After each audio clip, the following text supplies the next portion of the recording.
Gen জির যুগ শেষ, আসছে জেন বিটা। 1 জানুয়ারি 2025-এ অভিষেক হতে চলেছে জেনারেশন বিটার। 2025 সালের 1 জানুয়ারি থেকে যেসব শিশু জন্ম নেবে তাদেরই জেনারেশন বিটা। এই পর্যায়ে চলবে 2039 পর্যন্ত। আগামী 15 বছর ধরে যেসব শিশু জন্মাবে তাদেরই বিটা জেনারেশনের সদস্য।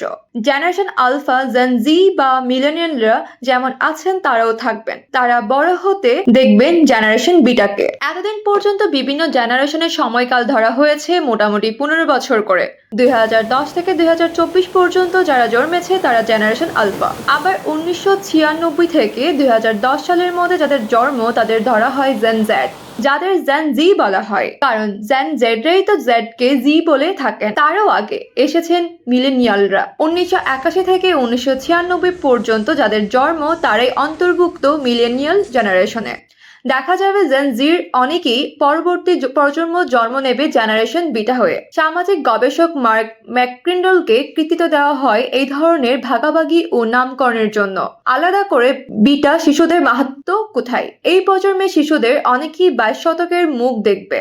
তারা ছেলেবেলা থেকেই পাবে প্রযুক্তির সাহচর্য, বিশেষ করে আর্টিফিশিয়াল ইন্টেলিজেন্স এআই আষ্টেপৃষ্ঠে জড়িয়ে থাকবে জেনারেশন বিটার প্রতিদিনের কাজের সঙ্গে। মনে করা হচ্ছে এই প্রজন্ম প্রথমবার ব্যবহার করবে স্বয়ংক্রিয় গাড়ি, ওয়ারেবল হেলথ টেকনোলজি এবং ইমার্সিভ ভার্চুয়াল এনভায়রনমেন্ট। ম্যাকক্রিন্ডল তার ব্লগে লিখেছেন, জেনারেশন আলফা দেখেছিল কৃত্রিম বুদ্ধিমত্তা এবং স্মার্ট প্রযুক্তির জন্ম।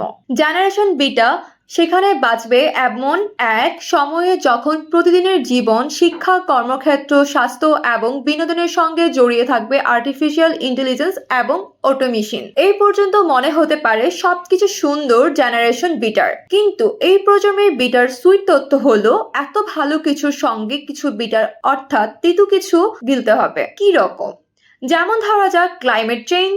যেভাবে প্রতিদিন বদলে যাচ্ছে পৃথিবীর তাপমাত্রা, বাড়ছে ঝড়ঝঞ্ঝা, তা নিয়ন্ত্রণে আনার জন্য কার্বন ফুটপ্রিন্ট কমানো বড় চ্যালেঞ্জ হবে এই নতুন প্রজন্মের। জৈব জ্বালানি বাদ দিয়ে ভাবতে হবে দূষণবিহীন জ্বালানির কথা। জঙ্গল কেটে পরিষ্কার করে শহর গড়ে তোলা হচ্ছে, এই প্রবণতার সঙ্গে লড়তে হবে তাদের। আর এই মুহূর্তে বিশ্বের যেটি বড় মাথা ব্যথা, সেই জনসংখ্যার ভারভারান্ত দুশ্চিন্তার কারণ হবে তাদের। যুদ্ধ, দারিদ্র্য, নানা কারণে বিশ্বের বিভিন্ন দেশ থেকে মানুষ পাড়ি দিচ্ছে উন্নত দেশে। এই বিশাল জনসংখ্যার চাপ সামলানো একটা বড় কাজ হয়ে দেখা দেবে তাদের বলে মনে করছেন বিশেষজ্ঞরা। মিলেনিয়াল বা জেন জিদের চাইতে পরিবেশ নিয়ে বেশি সচেতনতা তৈরি হয়েছে জেনারেশন আলফাদের মধ্যে। একেবারে নতুন অতিথি হিসেবে আসতে চলা জেনারেশন বিটাও একইভাবে পরিবেশ নিয়ে সচেতন হবে।